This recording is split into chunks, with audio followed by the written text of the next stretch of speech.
Big Brother, mainstream media, government cover-ups. You want answers? Well, so does he. He's Alex Jones on the GCN Radio Network. And now, live from Austin, Texas, Alex Jones. Paul, I know you're churning out reports, analysis, you name it. You were reporting in the afternoon the guy's name. Michael Savage was reporting it at WorldNet Daily and on his show hours before. I want to get Michael Savage on to get his take on this. The attack is happening. They want to use the attacks with one hand to take our freedoms and take our guns, but on the other side, bring in the jihadis. I mean, this is just too rich that, he just went and got his bride to Saudi Arabia and came back. And the clerics have called for a jihad on America. It's happening. It's happening in Europe. And it is a real radical attack, but it is a false flag in that evidence is emerging. They brought these people in. They knew what they were going to do. They're allowing them to attack us. So somehow we've got to explain that, not to our listeners, but to the rest of the population, that, look, a false flag doesn't just mean the government did it all. But if the government brings them in, then that's still a false flag. Right, Paul? Well, you remember Obama said, why is everyone worried about Syrian orphans and mothers? This accomplice in this attack, this woman, went and dumped a, 6-month-old baby on a grandma before she went on this rampage. So it's not whether they're mothers or what. A lot of these Islamic terrorists are women. They're called black widows. It's a known phenomenon. Obama just said, I mean, look in Israel, all the stabbings. Obama just said a couple days ago again, ISIS no threat in America. Yeah, and the other thing is political correctness. Remember the Bryce Williams shooting of the TV reporters on air? That was motivated by him alleging they made, racist comments towards him.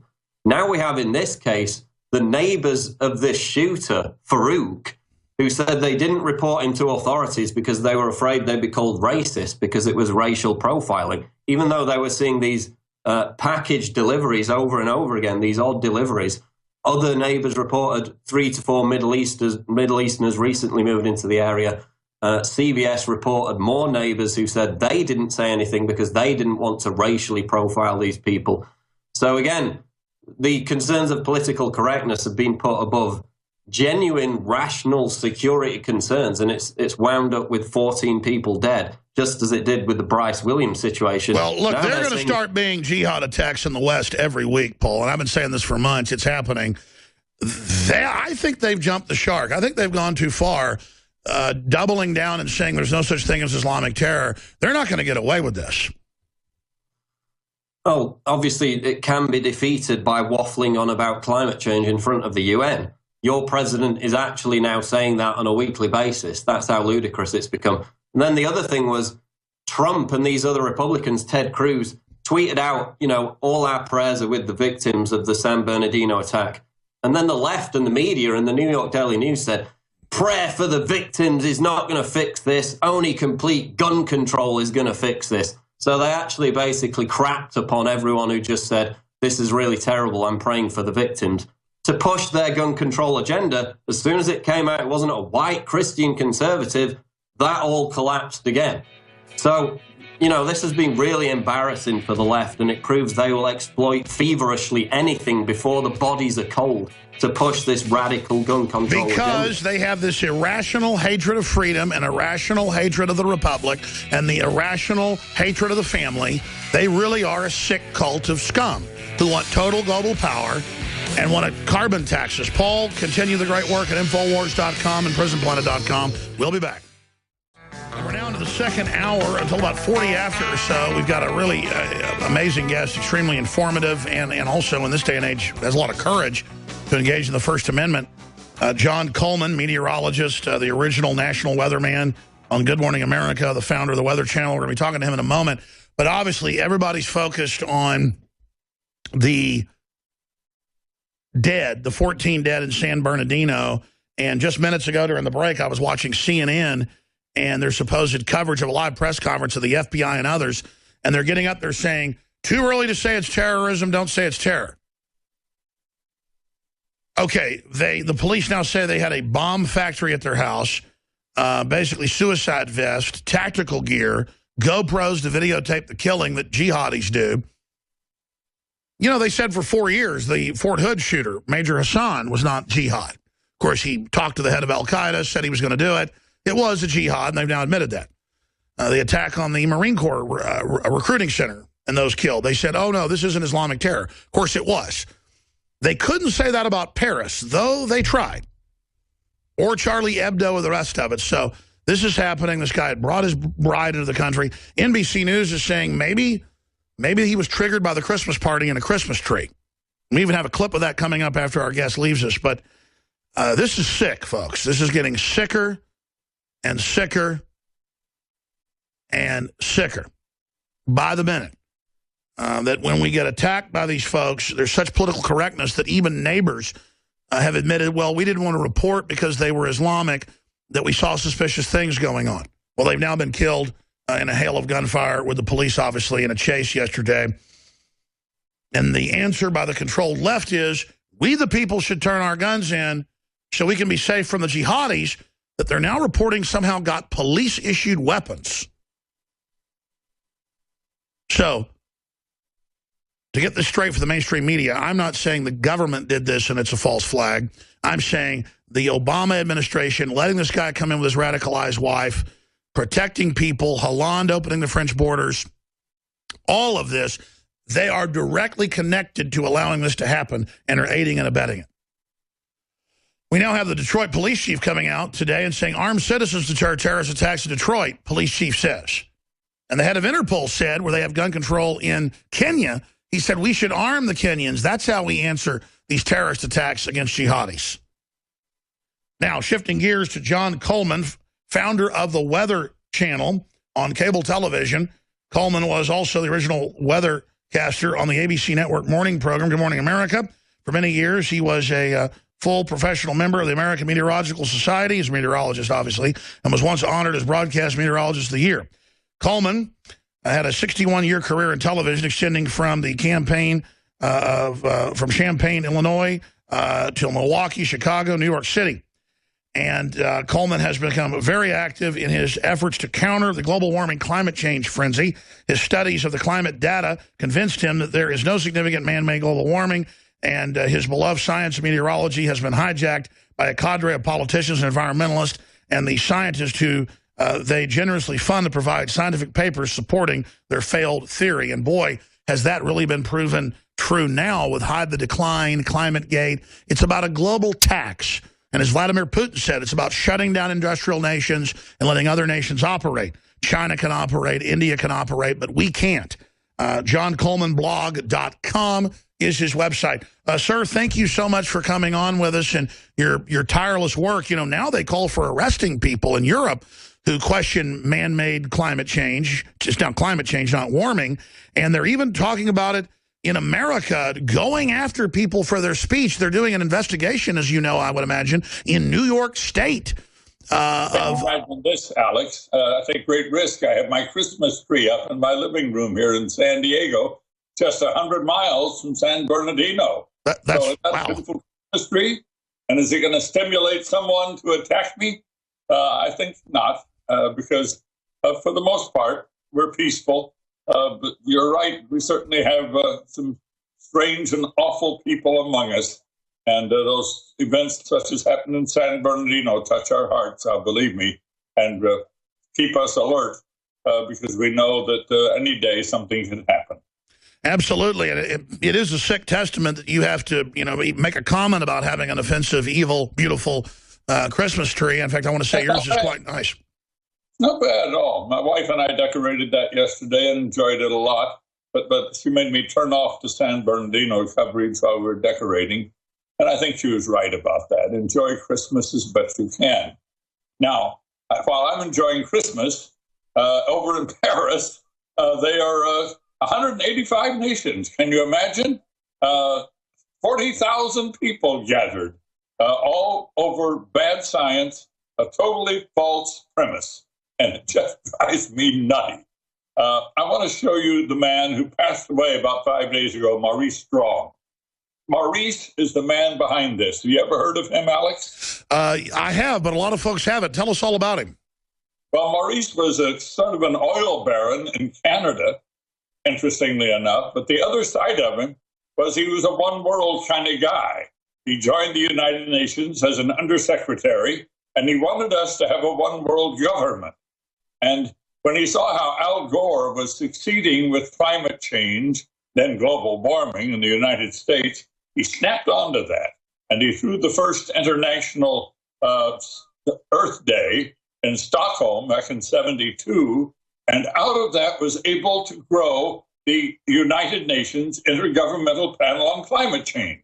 So that big meeting in Paris, Maurice Strong started it. He was the man. He made it happen. And he was his, and if you look at interviews with him, he said that he was looking for a way to create one world government. That was his plan. And by using global warming, he was going to tax the rich nations of the world to pay the poor nations of the world and create this one equal nation of the world, as it were, a global government. So Maurice Strong, this was his life's work. Well, he passed away 4 days before this giant event began in Paris, but he had already been retired because he got caught with his hands in the cookie jar during the oil for food thing following the war in Afghanistan, when suddenly a check for about $900,000 to him from the UN showed up. And he said, oh, yeah, and retired to Shanghai or Beijing. I've seen both. And that's where he passed away in the last few days. So he created this great United Nations global warming frenzy. And now we have 185 nations negotiating. The negotiations, as usual, have run into a snag because the rich nations who have to pay the poor nations are holding back a little, and they want some money from the poor nations. The poor nations say, wait a minute, you give us the money, guys, so we'll see how this whole thing comes out in Paris. In any case, it's all because of so-called global warming. Well, did you know there hasn't been any global warming of any significance in almost 20 years?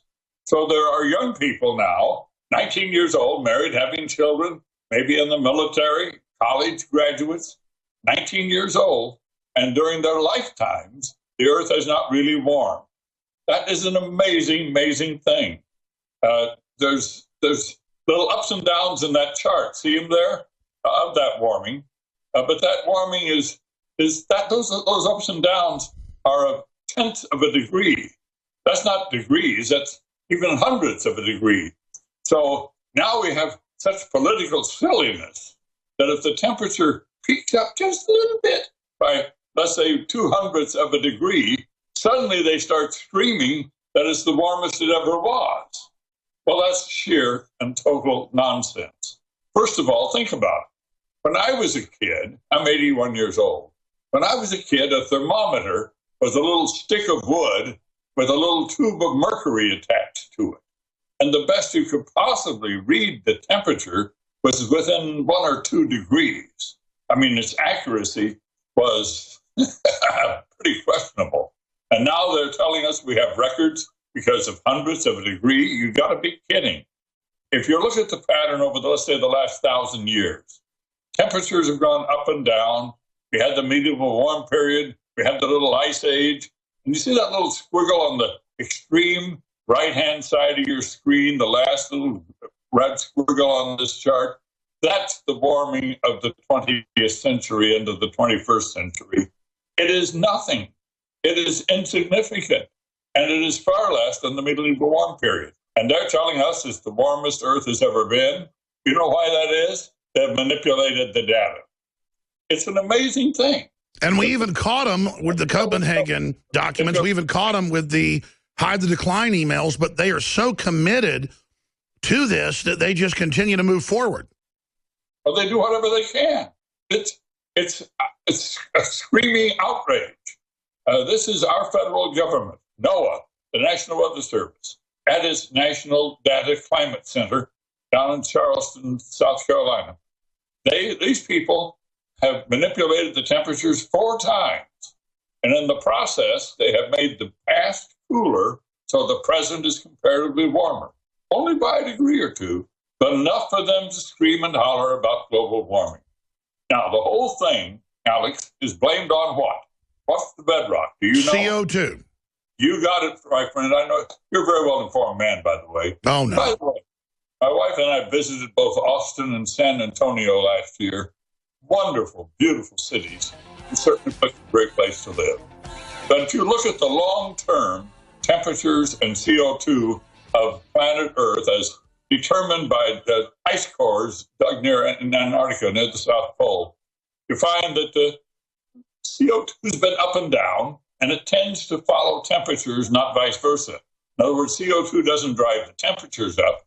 The temperatures cause the CO2 to Sure, increase. and in Al Gore's film, this was found in British court, for those that don't know, that he had flipped, basically, where he has temperature following CO2. And I understand that you're a top meteorologist, John Coleman, founder of the Weather Channel, JohnColemanBlog.com. A lot of my listeners are informed. They know all about you, what you've done, your tireless work. And I want to get into more of the science with you. But specifically, though, back to Maurice Strong, the David Rockefeller, the UN, if they can tax carbon, they can track all human activity. They can selectively pick winners and losers. General Electric by Obama was given, as you know, 2,000 plus waivers to operate coal power plants the last 7 years. Their competitors weren't. They had to shut down. So this is all about raw power. And what you explained earlier is so key. They're making a bunch of money and getting power out of this. It's not like they're well-meaning, misguided idiot liberals who want to save the earth and are just worried about CO2. This is their way of taxing and controlling the entire carbon cycle, and they're trying to ram through these global treaties to do it. And I really think, the diabolical nature of that needs to be exposed. Well, I'm shocked when Al Gore is put on television and no one calls him to task when he screams about tons and tons of carbon spewing into the atmosphere. That's sheer nonsense. What we are emitting is, yes, tons and tons of carbon dioxide, an odorless, tasteless, invisible gas that is essential to life. And it's a trace. Has been in the atmosphere forever. And man has contributed just a tiny amount to it, and it's still less than 0.5%. Well, sir, you're the expert on this, but I've had astrophysicists on, I've had historians on. During the warmer periods going back over hundreds of thousands of years, it's a boom time for plants, animals, humans. We see the booms in civilization during these warming periods. And also, CO2 has been much higher in our history and is associated with higher oxygen levels, plants growing better, better health. I mean, isn't the Earth, if you look back over the last 1,000 years from ice core samples, actually in a CO2-starved position? Isn't CO2 a tiny trace gas? Absolutely. And yes, we desperately need more, not less. Here in Southern California, where I live, they pump CO2 in large quantities into the greenhouses in order to make the flowers grow faster. We supply all those flowers for the whole nation. Your Christmas and Thanksgiving bouquets all come from greenhouses here, loaded with carbon dioxide, CO2. I have a friend who was a great submariner and set many records in his submarining days. And he tells me that on their subs, they took the CO2 up to 5,000 parts per million. No problem. They did it all the time. And they thrived on it. My friend Craig Itzo over in the Phoenix area, he uses CO2 to prove that plants grow faster. He grows plants with low CO2 and high CO2, and those with high CO2, the trees grow feet higher than those that don't have it. And since we have been putting a little more CO2 into the atmosphere, crops grow better. There's more food for the world's poor. Our plants grow better. And the plants put off more oxygen, too. The earth is 20% greener, Alex. It's amazing. It is amazing. So what are we going to do about this great need for more CO2 in the earth? We're going to keep growing using our fossil fuels. To understand, CO2 comes from the exhaust of fossil fuels burning. So our jet aircraft, our cars and trucks, all cause it. Now, they have taxed CO2 already, particularly here in California, but to some extent nationally. U.S. CO2 is down 10% in the last decade, as you know. The average American family is now paying more than $1,200 a year more for their food products, for their energy, for everything. And that's a lot of money for a poor family. And under the plans of the Obama administration, that's going to go up to about $4,500 a year for that family of four. Now, the kids don't get their pads. They can't get on the internet. The kids don't get their health care. They can't go to summer camp. They don't get good clothes. They don't, it's a serious matter. It's a very serious matter. It's an impoverishment, Cloward and Piven sickening plan. They literally are turning the lights off. They're literally turning the oxygen supply of the plants off, CO2, the equivalent. This is something you'd imagine Lex Luthor to do in a 1950s comic book. And I wonder, where did Maurice Strong cook this up? Because first it was global freezing, then it was going to be warming, and you and others disproved that. So now it's changed, period. And they get on the news when it's hot or it's cold and say it's our fault. By the way, I covered the Ice Age coming story for ABC. I was their science reporter. I remember when Time Magazine had that picture of New York City under all that ice? Yes, sir. I covered that story for ABC, interviewed the scientists behind it, and those same scientists have now changed their mind and are global warming nuts. It's an amazing turn of events. But isn't the real danger, if we study real sunspots, cyclical systems, that we could be entering a mini cooling period? Well, a mini one, yes. And within a couple of thousand years, we'll all be gone, but our ancestors will be around. We'll have to cope with the beginning of the next ice age, because they have come on a regular basis about every 20,000 years through the history of Earth. And now, you're a top meteorologist. I want you to walk through this. But, folks, understand, there's not just 365 days around the sun. There's not just the 4 seasons. That's the yearly cyclical system. But exactly, we know there are larger seasons, larger cycles. Please continue, John Coleman. Well, one of those larger cycles is caused by the tilt of the Earth on its axis. Our solar system is quite imperfect, and our Earth is quite imperfect. And the Earth actually tilts, about 17 degrees on its axis. And when it tilts more or less, that has a huge impact on the weather and may be the reason behind the beginning of ice ages. But there's also an astrophysicist named Svensson in Norway. I may be getting his name slightly wrong. No, you got it. But he's a heck of a man. And he has a theory that it's caused by cosmic rays coming in elsewhere from the universe and activating our atmosphere. A very interesting theory that I've been studying. The truth is, of course, we don't know for sure what causes ice ages, but I'm happy to say that we are so civilized today that when the next ice age comes, I think man will be able to cope with it by putting up reflectors to reflect more sunlight into the Earth and deter the ice age. I mean, our great scientific enterprise. We'll be able to geoengineer. It's not the politicians, it's the scientists who make the Earth a great place to live. Well, what about this hoax? I mean, I just saw a public letter where tens of thousands of scientists just signed saying global warming is a fraud, this is all a fraud. But they get on the news and say all scientists agree that global warming's real, pay Al Gore tax money, or the Earth will die. I mean, they literally say that. It's so ridiculous. Yeah, that is totally manipulated. That 97% figure is widely used, but there are 31,000 to be exact, scientists so far who have signed the Oregon petition. And that petition states clearly what I state with all my heart and with great study and great scientific knowledge. There is no significant man-made global warming now. There hasn't been any in the past, and there is no reason to fear any in the future. That petition signed by thousands of scientists is an example that there's not 97% of the scientists. But, Alex, it's the power of money. Our government is now giving $4 billion a year to researchers who will support global warming, and $0 to researchers who will counteract. And I should add that that's their new tactic with gun control. They're funding billions. I had Professor Lott on a few weeks ago to now fund all this fake data on guns. I mean, they really are cooking the books. Yeah, and this is the same thing going on with global warming.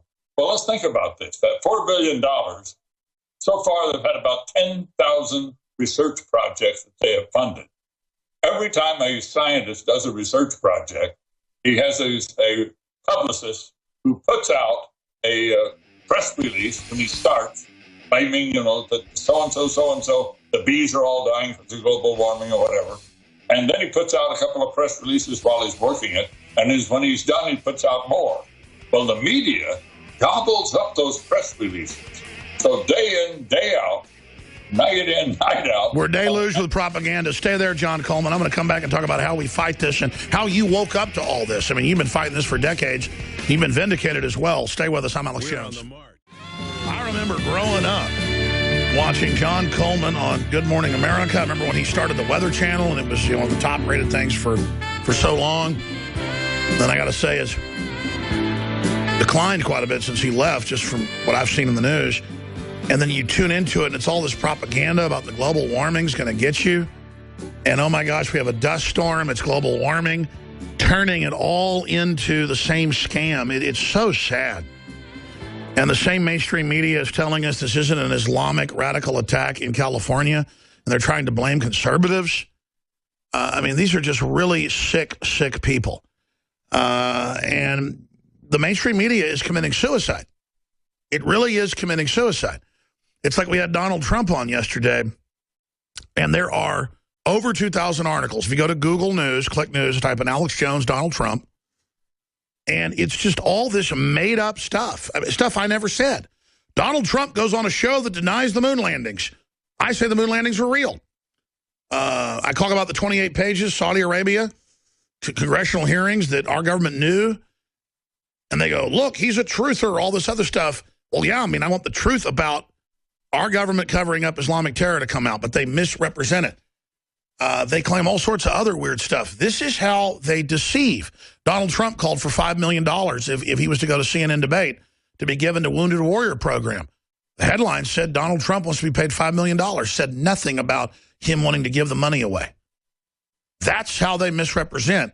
And the reason I bring this up is, John Coleman, you've been through a lot of demonization for telling the truth about man-made global warming. I've seen them misrepresent what you say, or they go, oil companies fund these people. No oil companies funded me.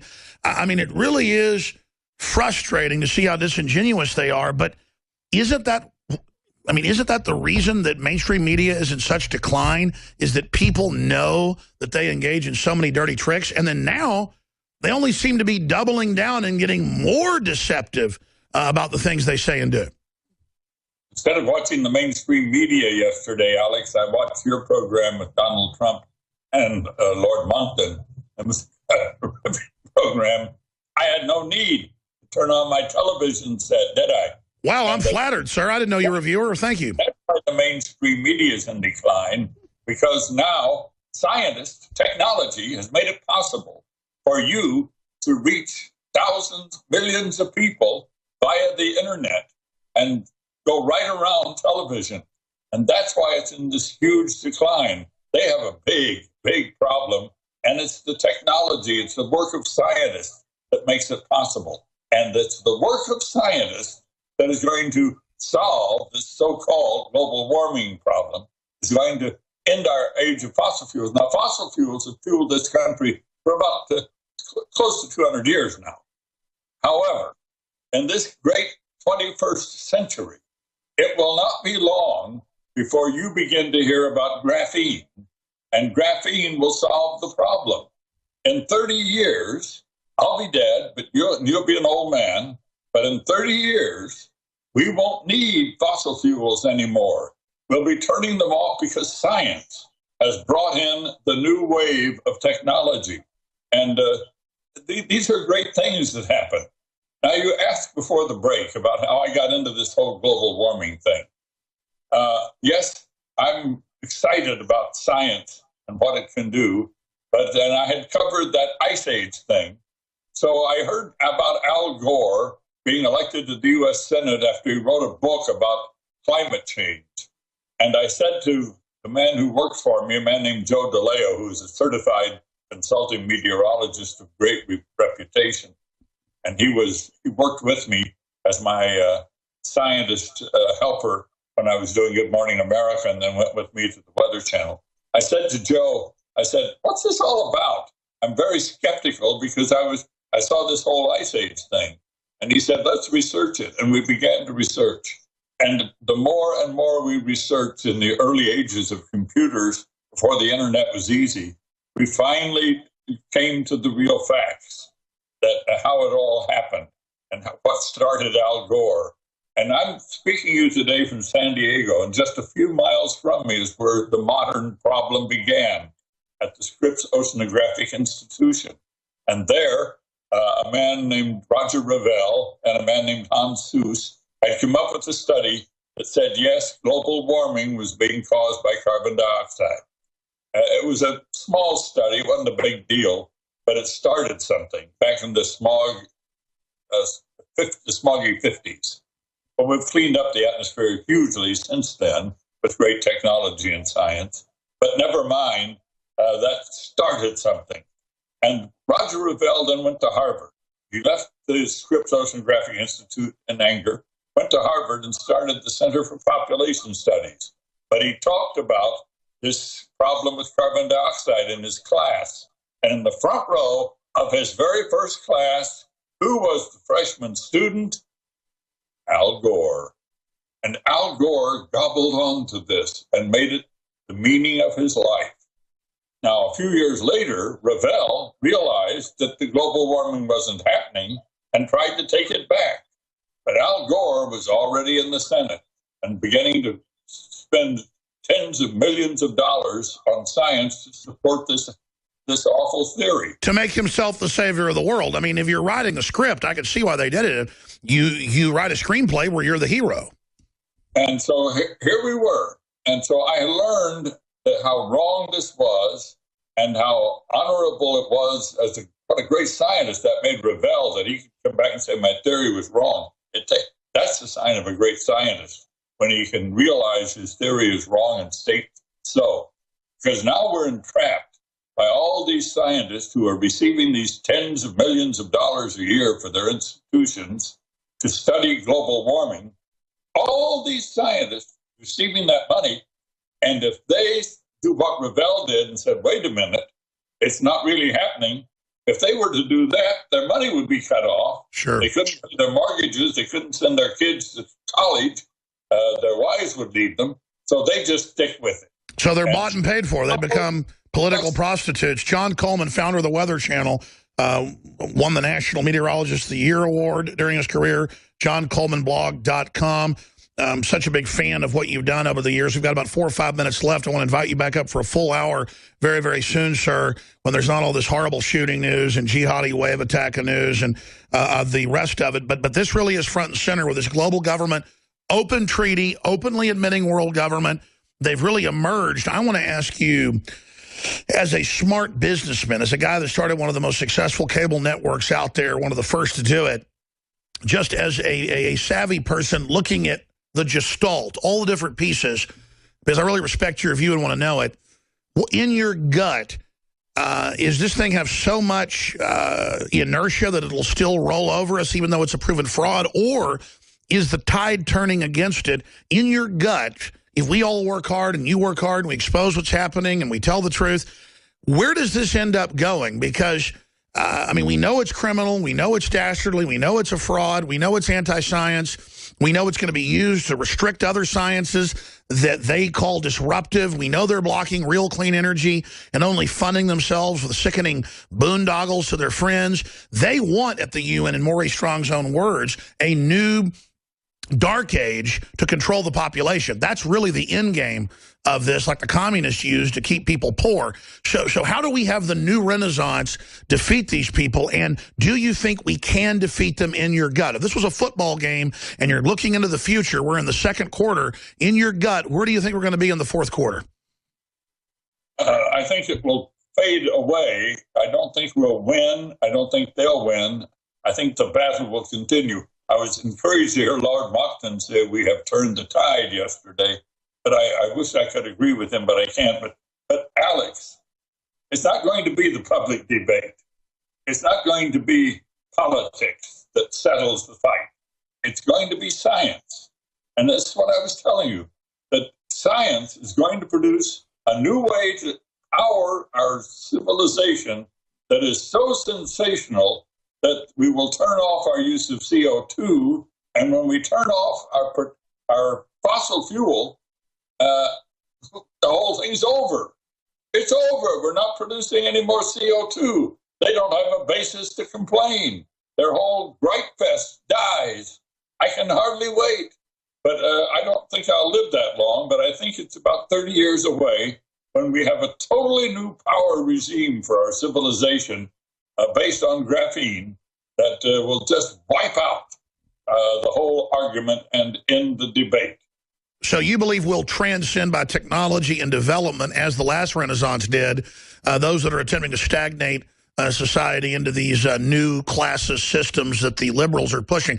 Well, I think that's really an exciting worldview, and I tend to agree with you overall, and the battle is up to us. But speak specifically about the innovative technology that you were just mentioning that a lot of the viewers, and even myself, aren't up to speed on. I mean, I know what it is, but I'd like to hear from you, who is obviously an expert.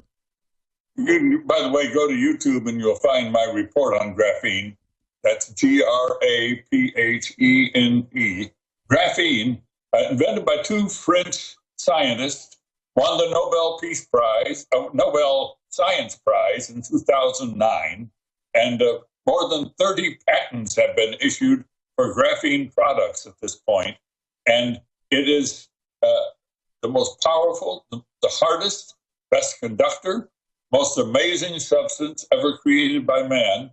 It can substitute for the steel and the aluminum in our vehicles. And get this, we will be able to build a paint with it. If you paint a car with it, it will produce enough power to power that car forever. Incredible. And say, wait a minute, you need a battery.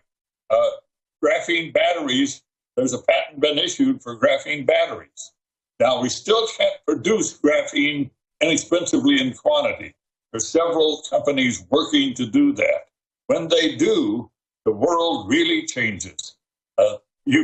Plastic was the substance of the 20th century. Graphene will be the substance of the 21st century, and it will end the global warming debate, and it will power this civilization into things that we only dream about today. Well, I agree with you, and there are so many other technologies being developed that many of us don't even know about yet that could leapfrog past this. I mean, it really is amazing, and that's what I've been told by high-level people in the CIA, in the FBI, in foreign governments is there's a fight between elites that want to stagnate development and keep it for themselves and elites that want to give it to the people. But at the end of the day, as you said, the true elite is the scientific mind of innovation, and it's really hard to hold that down, sir. Go ahead. I don't know that they're the elite because money is so powerful. That's where the money is. And politics is controlling the money. Yes. But science has to overcome that, and it's not easy. But science has ruled the world, if you look at it. Civilizations, countries, empires come and go. Even rocks have a lifetime. But science has always taken us to the next level. And so I'm confident that science will win the battle on global warming by making it totally unimportant. That's why they want us to forget about science in school now and make it all about infighting and racial garbage, when what unifies us is innovation, is discovery, and so much more. Wow, JohnColemanBlog.com. I am so thankful you came on. I've tried to get you on for years, and I must have not been reaching out to the right place, but I'm very honored that you tuned into the show, and we really appreciate you coming on, sir. In the minute or two we have left, any other key points you would like to relay to the viewers and listeners out there? Well, I think the key point that I will make is science that has made this program possible. It is science that has made many others like it possible. The mainstream media, of which I was a key player for 60 years, used to be. And when I started, we had like 2 TV stations people could watch, 1 newspaper they could read, and there was no internet at all. And I have watched as cable came and brought additional channels and spread out the power, and that helped. But then came the internet, and now we have digital television, which is growing in leaps and bounds. And I think this opens up communications. The Facebook is just a small thing. I'm trying to develop something called My Life, My World, which involves both video and a Facebook-like content. and Twitter that would just tear the world apart because everybody would become a communicator, and that's the way it ought to be. Wow. Well, Mr. Coleman, promise me that you will come back in the next few months with us again, sir. It's really been a treat. My pleasure, Alex. Thank you. Wow. I tell you, what an innovator. What a broadcaster. What a fighter. He was there at the beginning when they were rolling this fraud out, and he's sitting around with other scientists, other meteorologists going, this doesn't sound right. They just said we were going to be freezing to death if we didn't give them all the power. Let's look into this. And so from the beginning, he's just been going, come on, guys. Al Gore is going to save us. We're going to pay him tax money. The guy that says he invented the Internet was invented back in the 60s by British and U.S. scientists. It wasn't invented by Al Gore. It had nothing to do with it. And then he went, well, I was in the Senate in the late 80s when we gave the Internet some funding. I saw this bumper sticker on somebody's car. I think it was quoting Oliver Wendell Holmes or something, but it said, I like paying taxes because I like civilization. And that's kind of the proto-fraud idea of what Obama said. If you got a business, you didn't build that. Somebody else did that. So, I mean, obviously, some type of government, some type of centralized system, some type of law has helped build civilization. But in latter phases, it becomes very oppressive and destructive historically. And then it destroys civilization. But it is the human mind and human free will and markets that innovates. So I like free market because I like choice and I like civilization. The collectivists say if somebody commits a crime with a gun, you lose your Second Amendment because you're all collectively bad. No. I'm not racist because there's some other white guy that's racist. Or if a black guy's racist, some other black person isn't racist. I judge people by the character of their conduct and their deeds and who they are. I listen to Jimi Hendrix because I like his singing and his guitar, not because he's black. It's the same thing. I judge people by who they are. And that's common sense. Let's get back to it. We're going to go to break. I'm going to come back with a bunch of Donald Trump clips. And then Jakari Jackson's going to be on the ground down at one of the Christmas trees downtown to ask folks, you know, do you think that this could have triggered the jihadi? Should we take the Christmas trees down? And should Christmas be restricted? There's all these calls for that. So Jakari Jackson's coming up. I'll also open the phones up, 800-259-9231. 800-259-9231. Before I go any further, because I've not really been plugging this, but like once an hour, I should be belaboring it. Free shipping has been extended on storable foods, on you name it, with huge discounts of 20% right now on InfoWars Select. With all this craziness, if you don't have storable foods, I think you're nuts, just as a backup. And so many other specials at InfoWarsLife.com or InfoWarsStore.com. InfoWarsStore.com is the big umbrella site. But if you go to InfoWarsLife.com, you'll find some of the, well, true game-changing deals. In fact, I didn't have that specials in front of me. I've done something with it. When I come back, I'll briefly spend a minute or two telling you about some of the specials. One of them ends today. It's 30% off Brain Force. Ends at midnight. The globalists want to get a civil war going at the local government level with the police to then bring in tyranny. We're exposing the false flag. If I am guilty, I will. But I have never seen a more sickeningly illustrated example of just oxymoronic treason as the European governments and our government bringing in radical jihadists that continue to attack us, and the media trying to spin the fact that it's because they saw a Christmas tree, or it's not jihad, or trying to blame the right wing or patriots, and then politically correct neighbors not reporting them to police. They're admitting this because they were Muslims and they didn't want to be politically incorrect. And then Obama arming these very groups in the Middle East to commit wholesale carnage against the Libyans, the Syrians, the Egyptians, the Iraqis. I mean, I just have never seen our government be such bad guys before. And it's certainly not been perfect, but man, this is low down. And then Kit Daniels just walked in with this story, and I just gulped. It's up on Infowars.com right now. I've told him, red link this sucker right now. This is such a big deal. Obama arms ISIS-linked militants without background checks. Wow.